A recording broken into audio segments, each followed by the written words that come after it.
প্রতিটা দাগের পেছনেই লুকিয়ে থাকে একটা অতীত। আর এই দাগ কি মুছে যাবে, নাকি সে অতীতে তাকে আটকে রাখবে? আজ আমরা কথা বলবো 2025-এ মুক্তি পাওয়া দাগি মুভিটা নিয়ে। এটা একটা বাংলাদেশি ক্রাইম ড্রামা, যেখানে নিশো তার দ্বিতীয় বড় পর্দার চরিত্র অভিনয় করেছেন। পরিচালনায় আছেন শিহাব শাহীন। তো চলুন গল্পটা শুরু করি। মুভিটার শুরু হয় আফরান নিশোকে দিয়ে। আফরান নিশোর নাম এখানে নিশান। নিশান 15 বছর পর জেল থেকে মুক্তি পেয়েছে আজ। কোন দোষে সে এতদিন জেলে ছিল সেটা আমরা একটু পরেই জানতে পারবো। যাই হোক, নিশো জেল থেকে বের হয়ে নিজের বাসার দিকে রওনা দেয়। তার বাবা তাকে দেখে খুশি না হলেও তার মা তাকে বুকে জড়িয়ে নেয়। তারপর সে তার রুমে গিয়ে বসলে তার আগের সব কথা মনে পড়তে থাকে। দেখানো হয় সে একটি অবৈধ কাজের সাথে জড়িত ছিল। নিশান একজন ইন্ডিয়ান স্মাগলারের সাথে মিলে গল্প করছিল। নিশান যার সাথে কাজ করত তার নাম রঞ্জিত সিং। তো নিশান অবৈধ কিছু মাল নিয়ে ইন্ডিয়া থেকে বাংলাদেশে আসে। এইসবের জন্য নিশান ভালো অ্যামাউন্টের টাকাও পেত। তারপর সে তার জিএফ এর সাথে দেখা করতে যায়। তার জিএফ এর নাম জেরিন। নিশান জেরিনকে না বলে 10 দিন বর্ডারের বাইরে থাকায় জেরিন অনেক রাগ করে, কিন্তু নিশান জেরিনকে বুঝিয়ে শুনিয়ে মানিয়ে নেয়।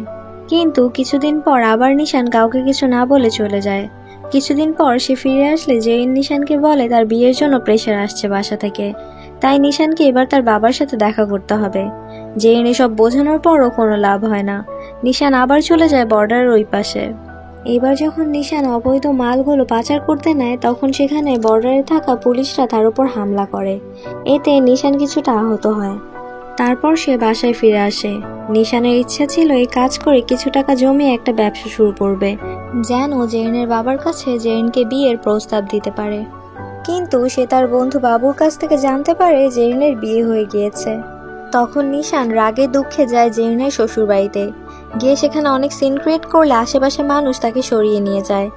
এরপর জেরিনের হাজবেন্ড জেরিনকে বলে তাদের নিশানের সাথে কথা বলে ব্যাপারটা মিটমাট করা উচিত।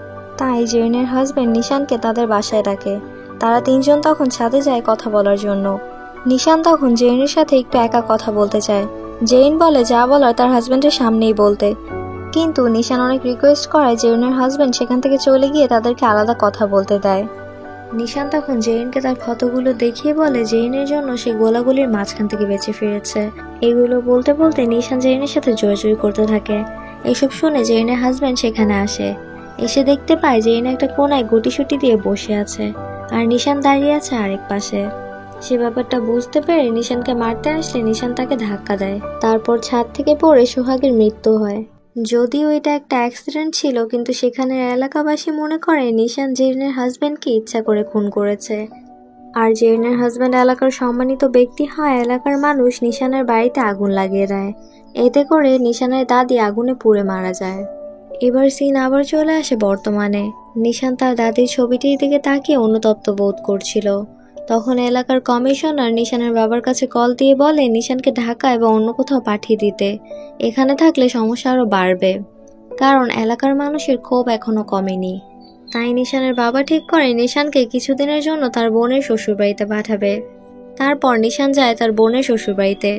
সেখানে আরও অনেক মানুষ এসেছিল, তাই নিশানের বোনের জামাই তাদের সাথে নিশানের পরিচয় করিয়ে দিতে না পেরে তাকে আলাদা একটা রুমে বসায়। নিশান কিছুক্ষণ বসার পর রুম থেকে বের হয়ে আড়াল থেকে দেখতে পায় তার বোনের জামাই তার বোনের সাথে অনেক রাগারাগি করছে নিশান এখানে এসেছে বলে। নিশান এটা দেখতে পেয়ে কাউকে কিছু না বলেই একটা নদীর পাড়ে গিয়ে বসে থাকে। তখন তার বাবা তাকে ফোন করে। তার বাবা কল করে তাকে একটা জায়গায় ডাকে। নিশান সেখানে যায়। তখন তার বাবা তাকে লিখন নামের একটি মেয়ের সাথে পরিচয় করিয়ে দেয়। লিখনের বাবা নিশানের বাবার কাছে নিশানের সাথে লিখনের বিয়ের প্রস্তাব দেয়। লিখনের এর আগেও আরেকটা বিয়ে হয়েছিল। তার আগের হাজবেন্ড তার একটা কাজিনের সাথে পালিয়ে গেছে। নিশানের বাবা নিশানকে বলে লিখনকে বিয়ে করে লিখনের বাবার ব্যবসা সামলাতে। এটা নিশানের জন্য নতুন করে জীবন শুরু করার একটা সুযোগ। তারপর লিখন আর নিশানকে একা কথা বলতে দেওয়া হয়। লিখন কথা বলতে পারে না, তাই তার একটা বন্ধু তার হয়ে লিখনের কথাগুলো নিশানকে বুঝিয়ে বলছিল। নিশান তখন বলে সে একটা মার্ডার কেসের আসামি হিসেবে 15 বছর জেল খেটেছে, আর সে কারো ঘর জামাই হয়ে থাকতে পারবে না। এইসব বলে নিশান সেখান থেকে উঠে চলে আসে।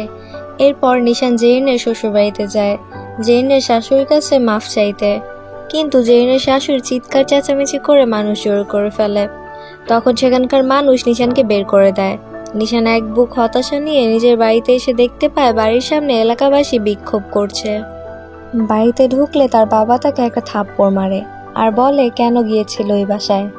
নিশান বলে আমি মাফ চাইতে গিয়েছিলাম। তখন সেখানে থাকা একটা পুলিশ নিশানকে একটা ভিডিও দেখায়, যেখানে কিনা একজন লোক বলছিল নিশান নাকি জেরিনের শাশুড়িকে হত্যা করার জন্য গিয়েছিল। এসব শুনে নিশান অনেক বেশি কষ্ট পায় আর একদম ভেঙে পড়ে।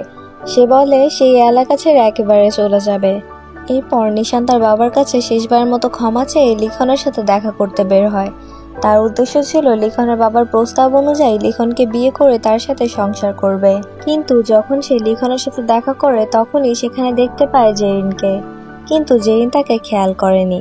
সে সেখান থেকে চলে যায় একটি গাড়িতে করে। তারপর নিশান লিখনের বাড়িতে যায়, কিন্তু তার কিছুতেই সেখানে মন বসছিল না। তখন সে লিখনকে বলে সে একটু বাইরে থেকে ঘুরে আসছে। নিশান এবার বাইরে বের হয়ে এদিক ওদিক জেরিনকে খুঁজতে থাকে। তখন দুজন লোক এসে নিশানকে বলে রবি ভাই তাকে ডাকছে। এই রবি ভাই হলো নিশান আগে যাদের সাথে অবৈধ উপায়ে বিভিন্ন নেশাদ্রব্য ইন্ডিয়া থেকে বাংলাদেশে আনতো তাদের মধ্যে একজন। তো নিশান তখন তাদের সাথে যেতে চাইছিল না, কারণ সেই সব কাজের মধ্যে আর ফিরতে চায় না। এরপর সেখানে তাদের মধ্যে কিছুটা মারামারি হয়। তখন একটা লোক নিশানের মাথায় বাড়ি দিয়ে অজ্ঞান করে ফেলে। নিশানের যখন জ্ঞান আসে তখন সে নিজেকে একটা গাড়িতে দেখতে পায়, আর তার পাশে ছিল রবি। রবি তাকে নিজের বাসায় নিয়ে যায়। নিশান তখন খেয়াল করে রবির বাসার সামনে সেই গাড়িটি যেটাতে করে জেরিন চলে গিয়েছিল। বাসার ভেতরে গেলে নিশান জেরিনকে দেখতে পায়। জেরিন এখন রবির স্ত্রী, তাদের একটা ছেলেও আছে। তারপর রবি তার সৎ মেয়ে কৌশলের সাথে আলাপ করিয়ে দেয়। এরপর রবি নিশাতকে জিজ্ঞেস করে রঞ্জিতের সাথে তার কোনো কথা হয় কিনা। নিশান বলে না। এর কিছুক্ষণ পরেই রঞ্জিত নিশানকে কল করে বলে রবির সাথে থেকে রঞ্জিতের হয়ে কাজ করতে, রবির থেকে বিভিন্ন খবর নিয়ে রঞ্জিতকে দিতে। এখন আর রবি ও রঞ্জিত এক হয়ে কাজ করে না, বরং তারা একে অপরের শত্রু হয়ে গেছে। রবি নিশাতকে বলে রঞ্জিত সিং এর সাথে তার কথা বলতে হবে, তাই নিশাত রঞ্জিতকে একটা ব্রিজের ওপর ডাকে। এরপর নিশাত, রবি আর রঞ্জিত সেখানে দেখা করে। তখনই হঠাৎ করে গুলি ছোড়া হয় রঞ্জিতের একটা লোকের ওপর। এটা রবিরই প্ল্যান ছিল, কিন্তু নিশানের ব্যাপারে কিছুই জানতো না। এরপর রবি রঞ্জিতকেও গুলি করে। রঞ্জিত তখন ব্রিজের ওপর থেকে পানিতে ঝাঁপ দেয়। রবি নিশাতকেও গুলি করা শুরু করে, তাই নিশাতও সেখান থেকে পানিতে ঝাঁপ দেয় নিজের প্রাণ বাঁচাতে। এরপর রঞ্জিত কল করে রবিকে। রবির মেয়ে কৌশলীকে সে কিডন্যাপ করেছে।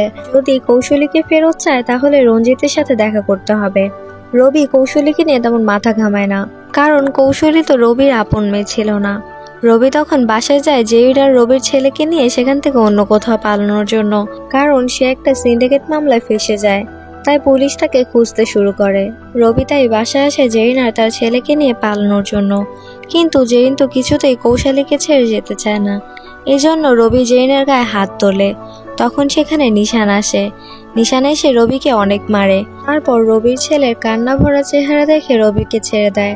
রবি তখন তার ছেলেকে নিয়ে সেখান থেকে চলে যায়। এরপর রঞ্জিত নিশানকে কল করে বলে রবিকে পাঠাতে, কারণ তার মেয়ে কৌশলী তার কাছে আছে। রবি পালিয়ে গেছে শুনে রঞ্জিত তখন নিশানকে আসতে বলে।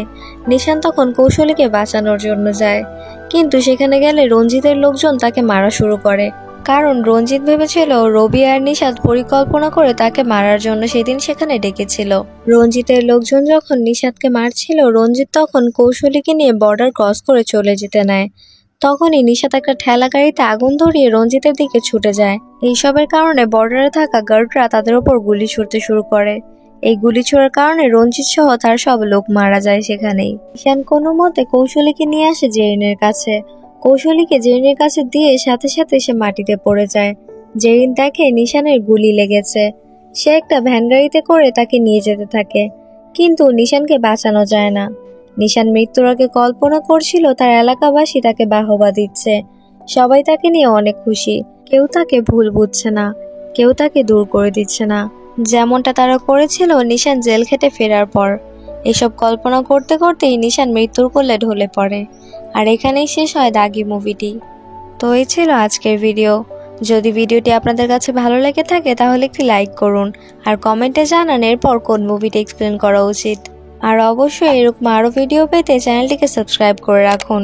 আজকের মতো এখানেই বিদায় নিচ্ছি। Thanks for watching.